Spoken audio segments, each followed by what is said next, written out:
vu qu'on était en train de comparer un petit peu les ustensiles faits de verre et qu'on avait dit que les sages ont établi qu'ils sont sensibles à la Touma. Dans la Torah, ça n'existe pas, des ustensiles de verre qui reçoivent la Touma. Mais c'est les rabbinans qui ont décrété ça. Et on avait dit, on compare, d'un côté on compare le verre à l'argile, du point de vue que c'est sensible à la Touma. De l'autre côté, on compare le verre au métal, de façon que des ustensiles de verre reçoivent la Touma de l'extérieur, ce qui n'est pas le cas des ustensiles d'argile. On compare ça au métal. Mais vous savez quoi, si ça ne vous embête pas terriblement, je vais tout de même reprendre Tznan. Reprenez 5-6 lignes de plus en haut. Tznan, clay etz, clay or, vous voyez? Oui. So, on enseigne la Mishnah. Tet Zayin Amoud Aleph, un peu en bas de la moitié. Tznan, clay etz ou clay or, le clay etz et le clay sruchit. Combien de lignes avant?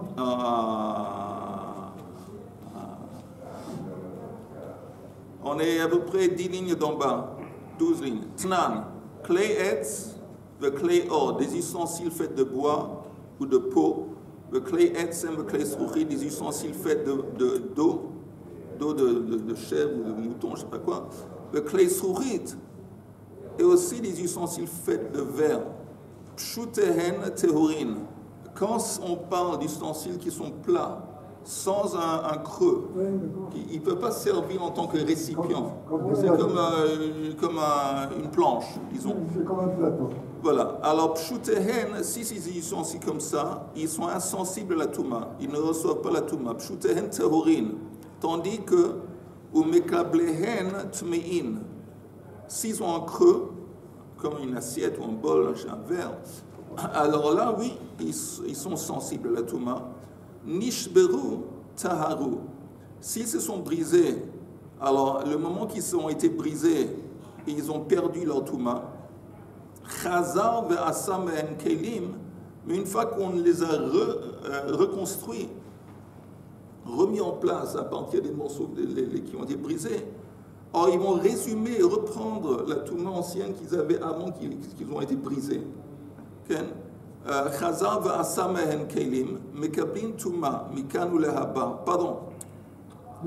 Quand on les reconstruit, on les remet en place, ils vont recevoir la touma seulement à partir de ce moment. Mikanu lehaba.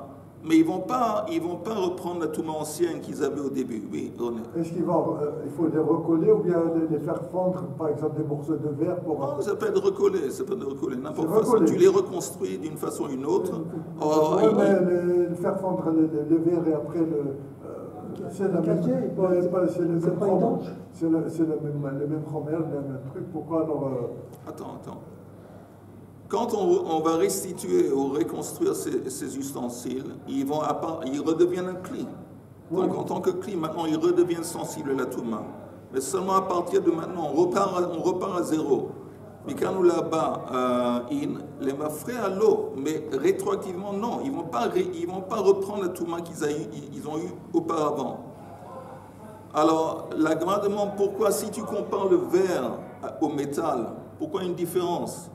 Parce que le métal, un ustensile fait d'une espèce de métal, du fer, du bronze, l'argent, de l'or, une fois que ça a été brisé, c'est plus un cli, ça perd sa touma. Mais quand tu le reconstruis, ça va reprendre, résumer la touma ancienne qu'elle avait auparavant. Et pourquoi ce n'est pas le cas ici avec les verres?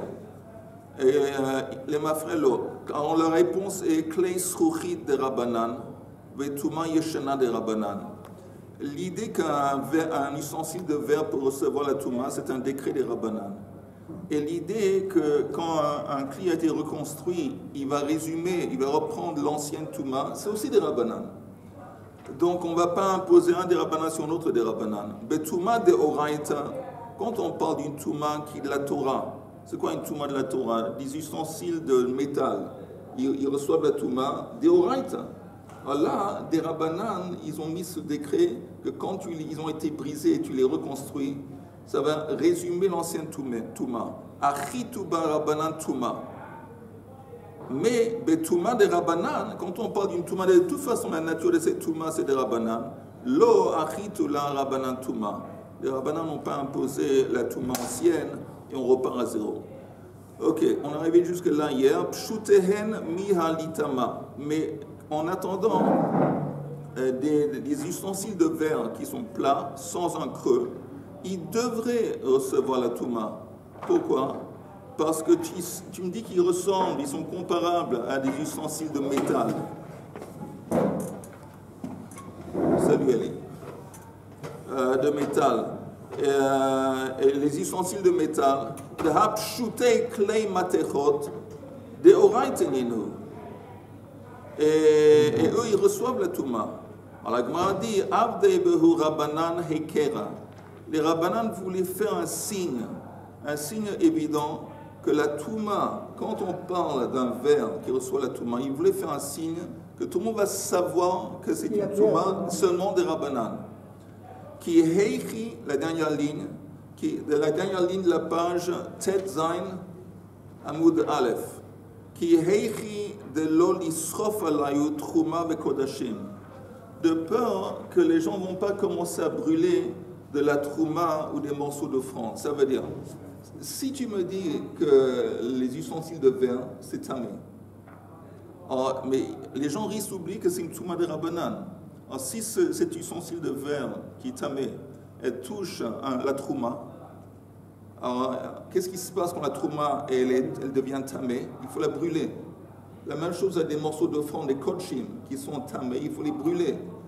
Tandis qu'il y a une interdiction de brûler Trouma ve kodashim s'ils ne sont pas tamés. Et justement ici, Midioraita, ils ne sont pas tamés. Alors pour empêcher que les gens ils vont brûler la Trouma et les kodashim, ils ont fait un signe. Un des signes qu'ils ont fait, c'est que quand ils sont plats, ces ustensiles de verre, en dépit du fait qu'ils sont comparables à du métal, quand ils sont plats, ils ne reçoivent pas la Touma. C'est pas un signe, je veux dire. Les gens, ils ne voient pas, ils voient un ustensile en verre qui peut recevoir quelque chose, qui bouge. Oui. Il n'y a pas de signe qui dit que si ça avait été plat. Tu as raison. Non, tu as raison, c'est une bonne question. Là, il n'y a pas de signe. C'est pas un signe, c'est une forme. Mais je pense que les gens qui apprennent, la lacha, ils voient que c'est pas normal. Une bizarreté, exactement. Une bizarreté avec ces ustensiles de verre, que quand ils sont plats, ils ne reçoivent pas la Touma. Alors les gens vont se dire, qu'est-ce qui se passe? Ils vont dire, qu'est-ce qui se passe? C'est une Touma de Rabbanan. C'est une Touma de Rabbanan. Donc, dans le cas où ces verres entrent en contact avec la Trouma ou des morceaux d'offrande, les kodshim, tu ne les brûles pas parce qu'en fin de compte, Midorite, ils sont tarants. Ok? Mais c'est une bonne question. Je ne sais pas si la réponse est aussi bonne que la question. Alors, on tourne la page. Rav Ashi. Mais quel genre de signe on peut faire? Il y a d'autres signes, par exemple, il y a d'autres Touma des Rabbanan où quelquefois, la seule chose qui est impactée par la Touma, c'est l'intérieur, comme par exemple un cli d'argile. L'extérieur, non. Et ce n'est pas un cli d'argile. Donc là aussi, c'est un signe, les gens disent, vous savez quoi, c'est Touma qui impacte l'intérieur et pas l'extérieur. Je comprends que c'est un Touma des Rabbanan, et ça c'est un autre exemple. De Touma des Rabbanan où ils font un truc bizarre. Ok, on est en haut de la page suivante. Rav Ashi Amar, Leolam, le Kli Cheres Damu. En fin de compte, oui, on compare les ustensiles de verre aux ustensiles d'argile, parce qu'on avait dit hier, les ustensiles de verre, ils sont construits à partir du sable, comme de la terre en quelque sorte, et donc ils sont sensibles à la Touma des Rabbanan. Vedekakashelach, Lolitamumi Gaban, et ça qu'on avait demandé auparavant, si tu les compares à des ustensiles d'argile, ils ne devraient pas recevoir la Touma de l'extérieur. Et la réponse est, pourquoi c'est différent? Ho'il venir et toho que baro. La différence, c'est que comme ils sont en fin de compte transparents, comme le verre est transparent, donc on voit l'intérieur de l'extérieur. Donc, comme on voit l'intérieur de l'extérieur, alors oui, ils vont recevoir la touma même de l'extérieur. Alors, non, encore une fois, on compare des ustensiles de verre aux ustensiles d'argile. De quel point de vue? Du point de vue qu'ils sont sensibles à recevoir la touma. Mais eux, ils reçoivent la touma à l'extérieur, qui n'est pas le cas des ustensiles d'argile, parce qu'on voit l'intérieur de l'extérieur. Ok, on continue. Shimon ben Shatach, tiken ktuba liisha, vegazar touma al klei matachot. Alors, Shimon ben Shatach, il a établi, décrété ktuba laisha. Ça ne veut pas dire une ktuba normale, une ktuba c'est midoraita, le concept de ktuba. Mais il a dit qu'un homme doit hypothéquer tous ses biens. Pourquoi c'est de Horaïta? Ktuba? C'est écrit. S'il veut se séparer de sa femme, il faut bien qu'il vende les. Je pense qu'il y a un niveau de Chazal qui font une comparaison avec le get. Il y a un truc que quand la femme sort, il y a un contrat, et quand elle rentre, il y a un contrat. Je pense qu'il y a un limoud comme ça. Mais de toute façon, quoi que ce soit, lui, il a dit qu'un homme doit hypothéquer tous ses biens aux frais de la Ktuba. S'il va divorcer sa femme, il doit payer. Ouais. Et tous ces biens sont hypothéqués dans le sens que la femme peut dire, tu sais quoi, tu dois devoir vendre ton champ pour payer tel et tel. Plutôt qu'avant, la coutume était qu'il mettait un peu d'argent peut-être de côté, ou un objet quelconque, des objets quelconques de côté, et c'était plus facile de se débarrasser de sa femme.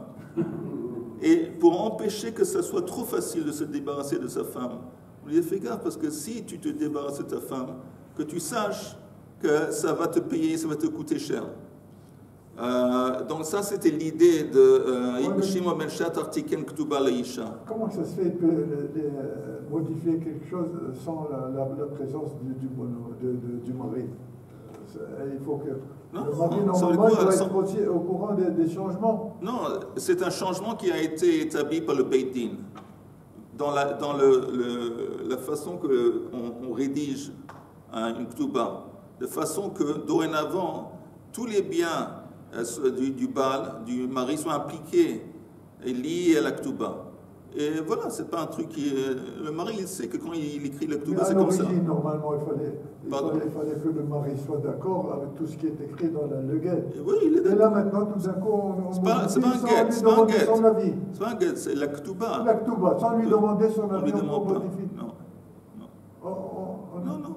Par exemple, quelle est la somme d'argent minime qu'il doit payer à sa femme? C'est pas lui qui décide. Il peut toujours ajouter. Mais la somme minime est établie par les sages. Lui, il peut ajouter, mais il peut pas vous donner moins. De toute façon, alors il a fait ça, mais il a aussi fait quelque chose d'autre. Il a imposé de la touma sur des ustensiles de métal. Voilà, de métal.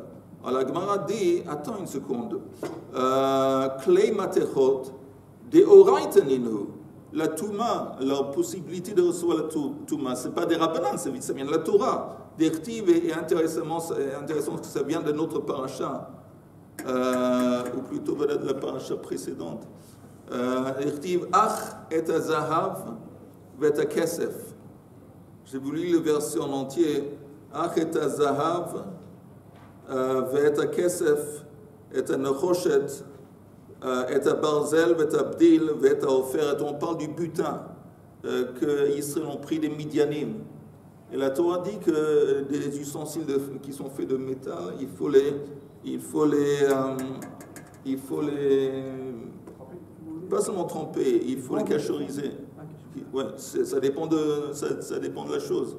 C'est encore une fois, si c'est un cli qu'on utilise comme une casserole, il faut la cachoriser avec le feu, avec du liquide bouillant, que bolo karpulto, si c'est une assiette, c'est suffisant de le tremper dans le mikveh. Quoi que ce soit, ils sont sensibles à la touma midoraita. Alors qu'est-ce que ça veut dire que Shimon ben Shatach, lui, il a imposé de la touma sur ces ustensiles de métal? Lo nitzracha elle a le touma yeshana. Ce que lui il a fait, c'est ce que lui il a imposé. C'est encore une fois que si cet ustensile se brise, on le reconstruit, le moment qu'il a été reconstruit, il reprend la Touma ancienne. Ça, c'était son décret. D'Amar, Rab Yehuda Marav, Maaseh Beshel Tzion Hamalka.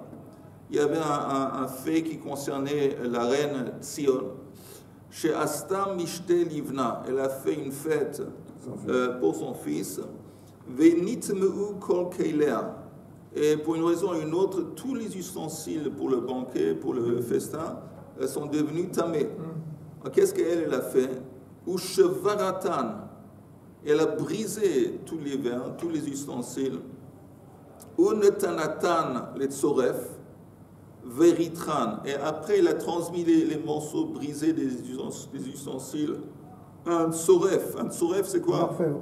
Hein? Orfèvre. Orfèvre. Et lui, il les a reconstruits. Vasamen kelim chadashim. Donc elle s'est dit, bon, elle s'est sortie du problème de cette façon. Elle a un problème grave. Tout est devenu tamé. Elle dit, je sais ce que je vais faire. Je vais tout briser et je vais chose. Mais apparemment, il y avait beaucoup d'argile là-bas, parce que sinon, quel est le problème? Il y a deux possibilités.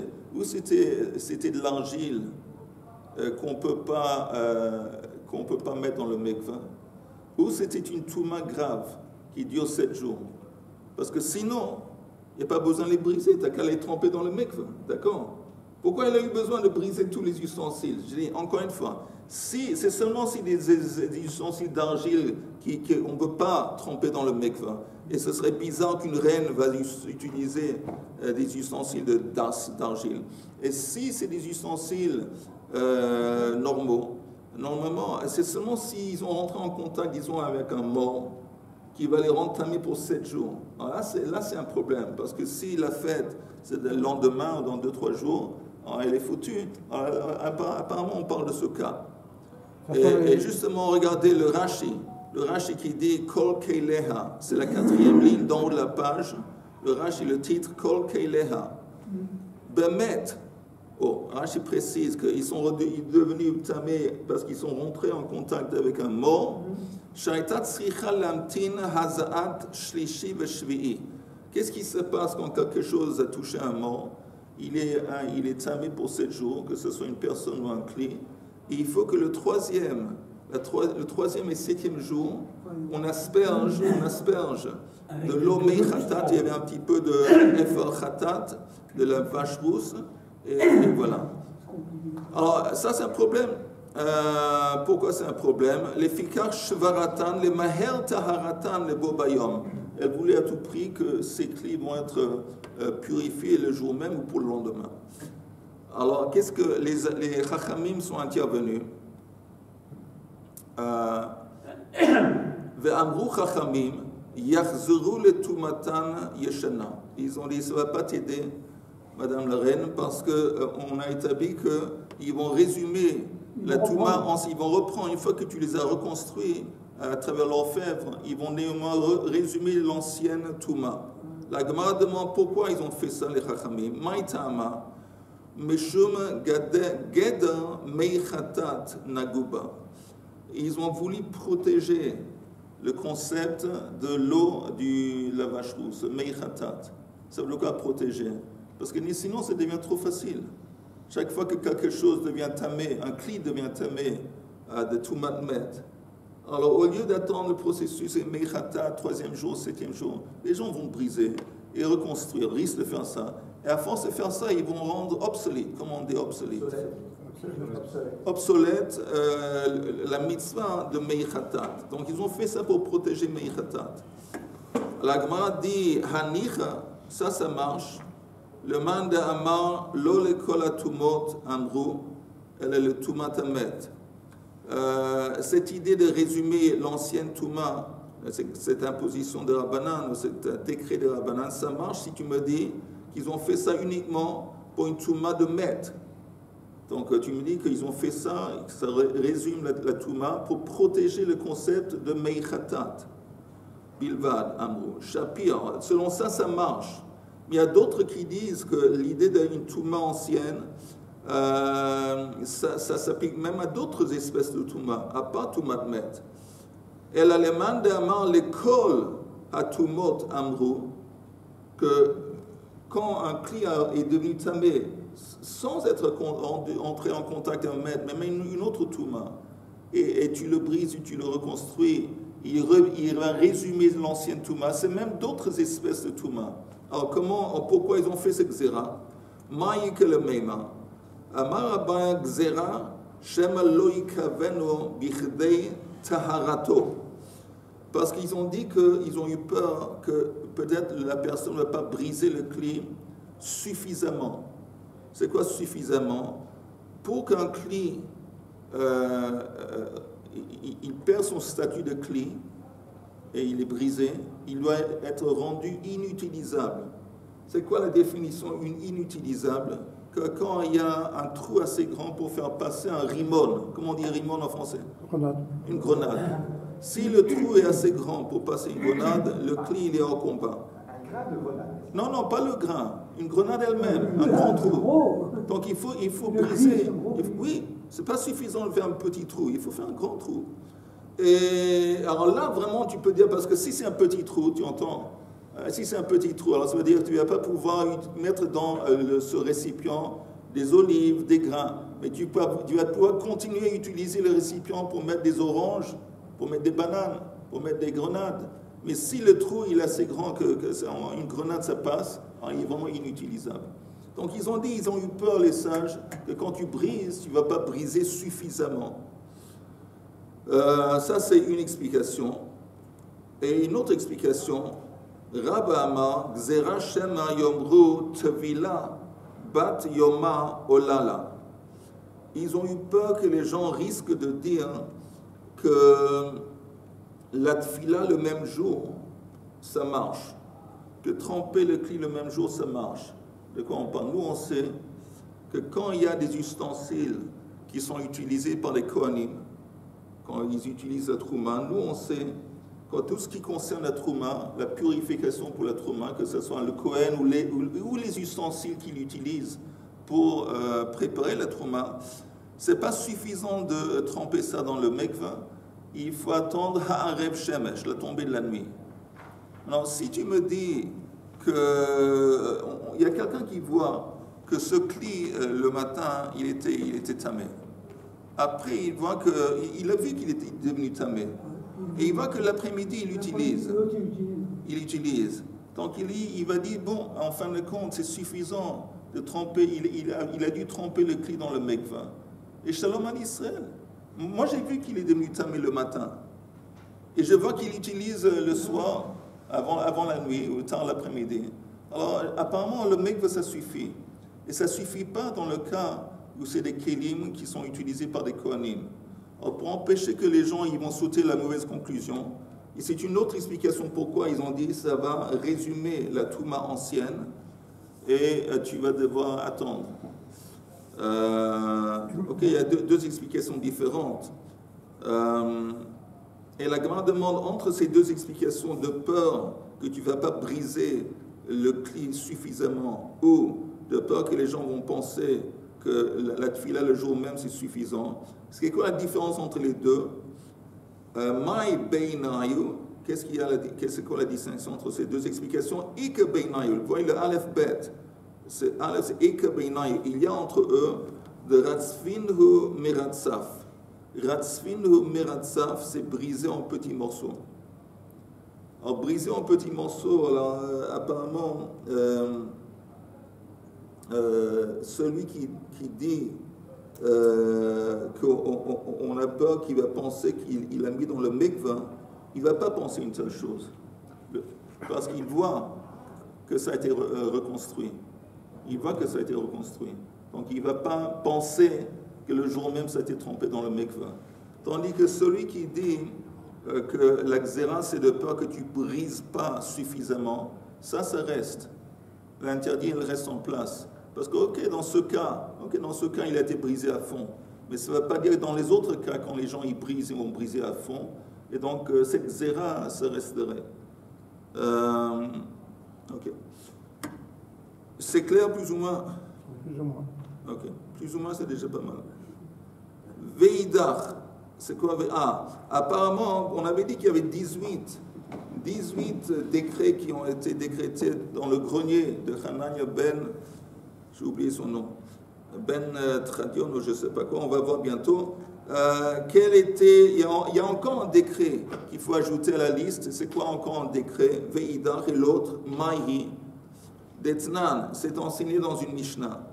Amenir Kelim Tachat Atsinor Lekabel Behen Mei Geshamim. Quelqu'un qui pose un cli en dessous d'un tuyau, un canal, pour recevoir l'eau de pluie. Alors, de quel canal on parle? On parle d'un canal qui va passer de l'eau jusqu'à un mikvah. Normalement, un canal, ça rendrait l'eau, ça donnerait à l'eau le statut de Maim She'uvim, de l'eau qui a été transportée, et donc ça devient validé vis-à-vis d'un mikvah. Seulement si il y a deux choses. Seulement si les deux extrémités du canal, il y a une ouverture. Que l'eau, elle fait simplement, elle passe d'un morceau disons, de ce canal à l'autre, il y a une ouverture des deux côtés. Et en plus, déjà, ça a été mis dans la terre. Alors, dans ce cas, c'est pas, même s'il y a de l'eau qui passe, l'eau de pluie qui tombe d'un côté et qui va couler par le canal et qui va déboucher de l'autre côté dans un récipient, c'est pas Maim Shuvim. Bon, parce que ça a été... Hein? C'est bon. Ça a touché la terre. Oui, c'est lié à la terre d'abord, en plus c'est ouvert des deux côtés, il n'y a pas de problème. Ouais. Mais ici, on parle de quelqu'un qui apparemment, il a mis à une des extrémités du canal, il a posé un cli pour recevoir de l'eau. Alors là, c'est un problème, parce que le cli qu'il a posé pour recevoir de l'eau, alors là, ça va rendre à cette eau le statut de Maim Shuvim. Alors qu'est-ce qui se passe? Le Tanya, Amenir Kelim Tachat Atzinor Lekabel Ben Mei Geshamim. Echad Kelim Gdolim, Vechad Kelim Ktanim. Que ce soit des ustensiles qui sont grands ou petits, Vafilu Klei Avanim, Klei Adama ou Klei Glalim. Que ce soit aussi même des bols ou des ustensiles faits de pierre, ou de terre, ou de glalim. Glalim, c'est l'excrément normalement de vache, des choses comme ça. Même ça, poslin est un mikvah.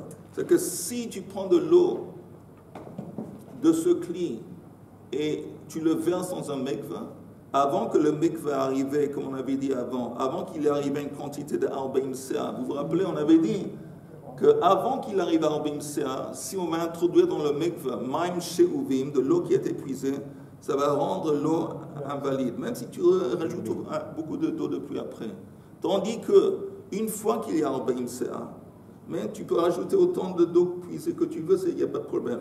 On parle avant ça, de ce cli qu'il a mis, s'il le verse dans le mikvah, ça va invalider.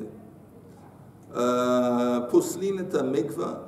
Echad ha-meniach ve'echad ha-shocheach divrei Beit Shammai. Beit Shammai, il n'y a aucune différence entre si tu l'as placé, tu as posé le cli avec l'intention qu'il va recevoir l'eau, ou si tu l'as mis là-bas et tu l'as oublié.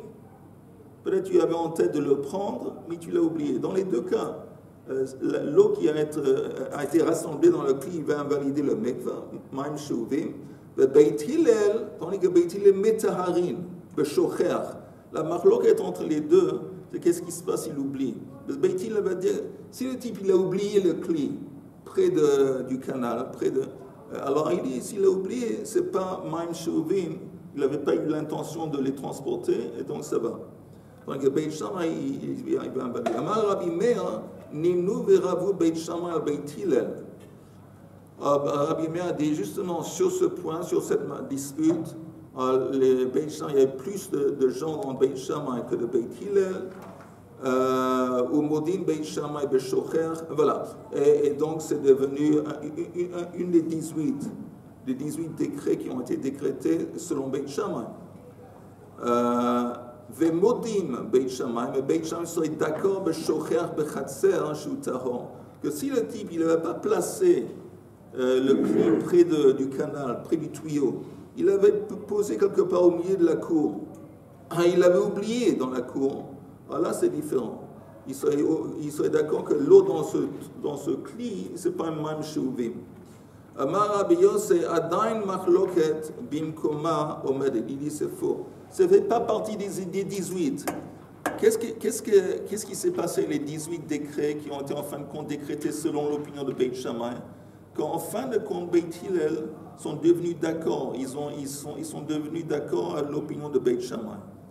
Mais Rav dit ici c'est pas vrai. Dans cette dispute en ce qui concerne s'il a oublié le cli, Beit Hillel il n'est pas d'accord, il n'a pas adopté l'opinion de Beit Shammai.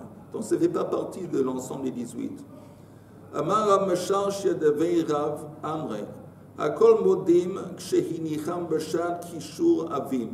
Tout le monde est d'accord que si le type il a placé dans la cour un ustensile, au moment que les nuages, le ciel devenait très nuageux, et donc à chaque instant il va pleuvoir, Tmeim. Alors ça veut dire qu'il a mis, apparemment quand il a mis ce cli par terre, c'était dans le but de recevoir de l'eau de pluie. Donc, Beshat Pizur Avim, d'Ivrea Kol Tehorin. Mais s'il a placé ça dans la cour, et pendant que les nuages se dispersaient, il a un ciel limpide et bleu. Alors, il n'avait pas en tête, avec ce cli qu'il a posé de recevoir de la pluie. Tout le monde est d'accord que s'il y a de l'eau qui tombe dedans, ce n'est pas de Maim Shuvim, Tehorin. Lo nechleku ela shehinicham beshat kishur avim v'nitpazru v'chazru v'nikashu. La machlok est seulement dans le cas où il les a placés au moment que les nuages devenaient très nuageux. Après, les nuages se sont dispersés et seulement plus tard, encore une fois, c'est devenu très nuageux. V'chazru v'nikashu. Marsavar batla marshavato. Il y a une opinion qui dit que l'envie qu'il avait, le désir qu'il avait de recevoir de l'eau de pluie, quand il a placé ça, quand le ciel est devenu nuageux, ça a été, le moment que les nuages se sont dispersés, c'est comme si cette idée, cette envie est sortie de la tête. Donc, même si plus tard, c'est redevenu nuageux, il a plu, Gamando, tu ne peux pas dire que son envie est restée en tête. Ça, c'est Beit Shammai. L'eau, ça va que non. Vele Rabios, c'est maintenant Rabios qui dit que Beit Hillel sont restés dans la dispute de Amar Machloket Adain Bimkoma Omedet. Alors, Batsri le on va avoir moins que 18. Amar Avnachem Bar Yitzchak Af Benot Kutim Nidot Me'arisatan Bo Bayom Gazru. Il dit non, il y avait une autre machloket entre Beit Shammai et Beit Hillel, où Beit Shammai avait la majorité. En fin de compte, Beit Hillel sont devenus d'accord. Ça concerne Benot Kutim. C'est qui les Kutim?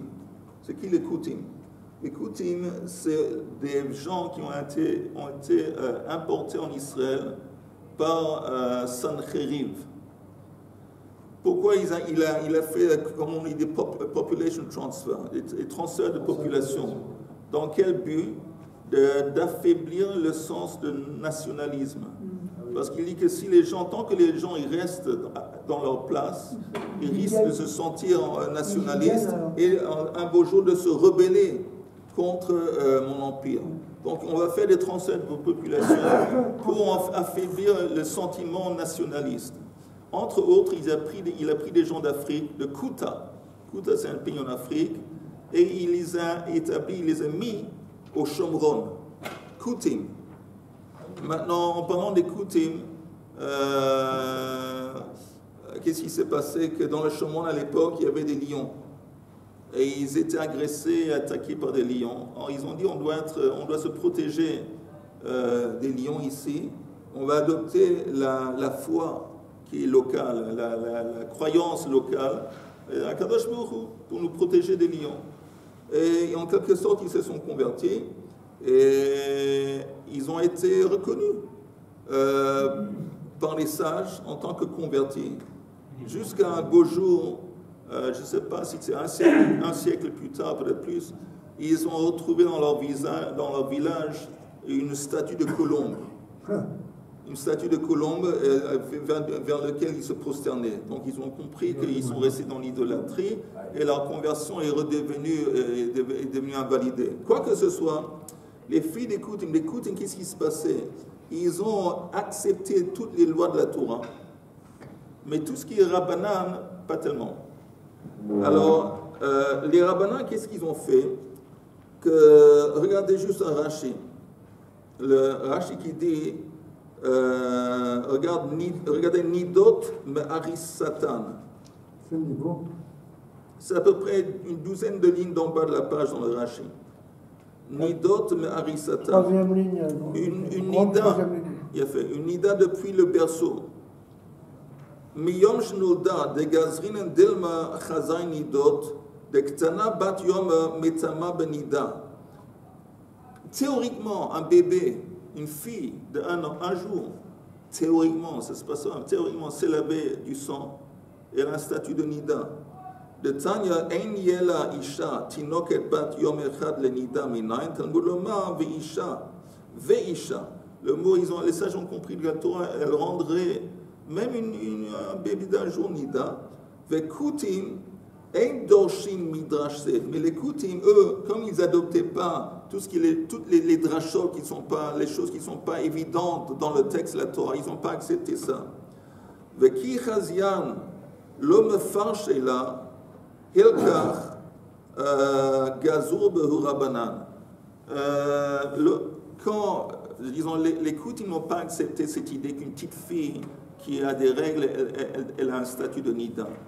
Et donc, les sages ont établi que chaque fille d'un Kuti, elle a des rabbanan à statut de nida.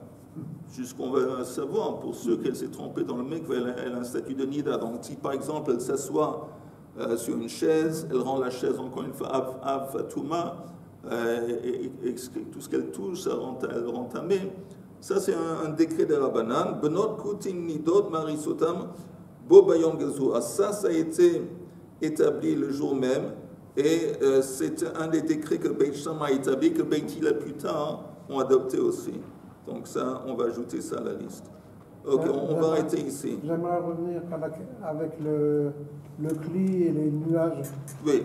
Pourquoi, s'il recueille de la pluie, quand les nuages arrivent, c'est tamé? Pas tamé, mais ça veut dire que il a voulu recevoir de l'eau de pluie dans son bol. Oui. Alors, s'il a voulu, quand après, il va verser le contenu dans un mikveh, oui. Le statut de cette eau, c'est de l'eau puisée.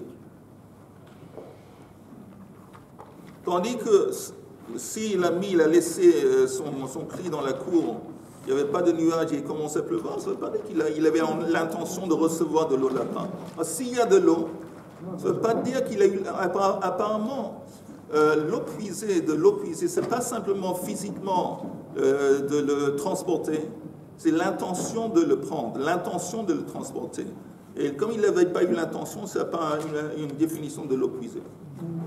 Chers collègues, je vous souhaite à tous une bonne journée.